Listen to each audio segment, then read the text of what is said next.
शुभ विचार। जीवन में उन सपनों का कोई महत्व नहीं है जिनको पूरा करने के लिए अपनों से ही छल करना पड़े। मेरे प्यारे विद्यार्थियों, सुप्रभात। मैं हूं doctor Chhotelal Gupta, assistant professor, विभागाध्यक्ष, हिंदी विभाग, जवाहरलाल महाविद्यालय, हाजीपुर वैशाली। आज के हिंदी क्लास में श्रृंगार रस के महाकवि बिहारी के जीवन परिचय पर विचार विमर्श करूंगा। अब आप ध्यान से सुने।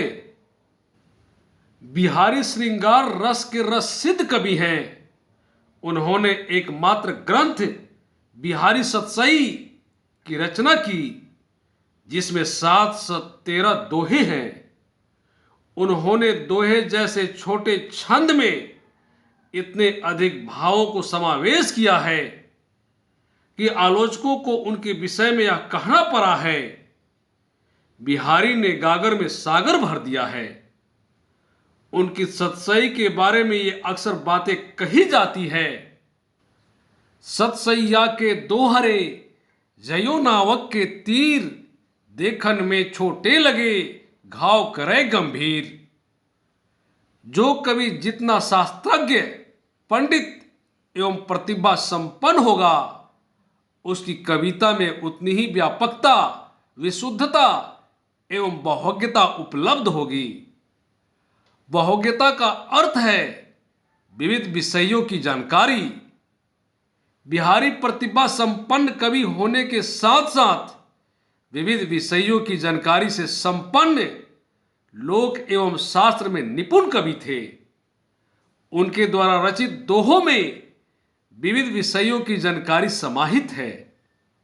यह जानकारी एक ओर तो उनके लोक ज्ञान का परिचय देती है, तो दूसरी ओर विविध शास्त्रों यथा आयुर्वेद, ज्योतिष, गणित, चित्रकला, इतिहास, पुराण, राजनीति एवं नीति शास्त्र की जानकारी की भी परिचायक है। बिहारी की अनुभूतियां जितनी सशक्त है, उनकी अभिव्यक्ति कौशल भी उतनी ही सफल है। बिहारी राजा जय सिंह के दरबारी कवि थे। एक किस्सा राजा जय सिंह से जुड़ा बड़ा प्रचलित है। राजा जय सिंह अपनी नवविवाहिता रानी के प्रेम में इतने डूब गए थे कि वे अपनी राजकाज की सारी सूझबूझ गंवा बैठे थे। वे महल से बाहर भी नहीं निकलते थे और राजकाज की ओर कोई ध्यान नहीं देते थे। ऐसे विकट समय में बिहारी की एक श्रृंगारिक अनुयुक्ति ने राजा को सचेत कर कर्तव्य पथ पर अग्रसर कर दिया। वह दोहा है, नहीं पराग नहीं मधुर मधु, नहीं विकास ही काल, अली कली ही 100 विधियो, आगे कौन हवाल। अर्थात इस समय न फूल में पराग है, न तो मीठी मधु ही है। फिर भी अगर अभी से भौरा फूल की कली में ही खोया रहेगा तो आगे न जाने क्या होगा। हे राजन, अभी तो रानी नई नई हैं, अभी तो उनकी यौवन अवस्था आनी बाकी है। अगर आप अभी से ही रानी के प्रेम में डूब जाओगे तो यौवन अवस्था आने के बाद आपका क्या हाल होगा। इस दोहे ने राजा जय सिंह की आंखें खोल दी। राजा जय सिंह महल से बाहर आए और राजकाज संभाले। वे बिहारी के दोहे से इतना प्रभावित हुए कि उन्हें अपना राज दरबारी कवि घोषित किया। बिहारी के हर एक दोहे पर उन्हें राज दरबार की ओर से एक एक सोने की असरफियां प्रदान की जाती।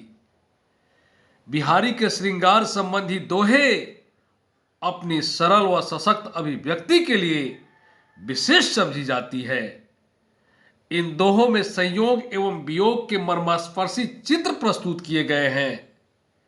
महाकवि बिहारी के दोहों में नायिका भेद, भाव, विभाव, अनुभाव, रस, अलंकार आदि सभी दृष्टियों से खूबसूरत अभिव्यक्ति देखने को मिलती है। कविताओं में श्रृंगार रस की अधिक से अधिक प्रयोग देखने को मिलता है। बिहारी ने अपनी सभी रचनाएं ब्रज भाषा में लिखी है। इनकी भाषा साहित्यिक होने के साथ साथ मुहावरेदार भी है। इन्होंने अपनी रचनाओं में मुक्तक शैली का प्रयोग किया है। बिहारी का जन्म 1603 ईस्वी में ग्वालियर के पास बसुआ गोविंदपुर गांव में माना जाता है। उनके पिता का नाम पंडित केशव राज चौबे था। बचपन में ही ये अपने पिता के साथ ग्वालियर से ओरछा नगर आ गए थे। यहीं पर इन्होंने आचार्य केशव दास से काव्य शास्त्र की शिक्षा प्राप्त की और काव्य शास्त्र में पारंगत हो गए। बिहारी के गुरु स्वामी बल्लभाचार्य जी थे और इनके काव्य गुरु आचार्य केशव दास जी थे। कवि बिहारी का विवाह मथुरा के किसी ब्राह्मण कन्या से हुआ था।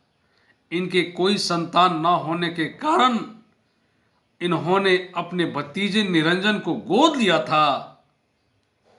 बिहारी का बचपन बुंदेलखंड में बीता और जुआ अवस्था ससुराल मथुरा में बीता।